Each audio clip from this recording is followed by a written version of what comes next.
Hayig soon, allow me to read the scripture nga makita sa Psalms chapter 51 verse 10. Ana ang pulong sa Ginoo, create in me a clean heart of God. Renew a loyal spirit within me. No? Kana nga scripture katong si David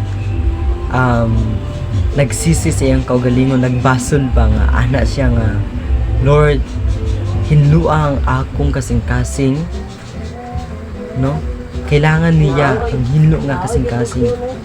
It because dili niya gusto nga malayo siya sa Ginoo. And sa life ni David, nasayod man ta nga ang iyang sin, adultery, no?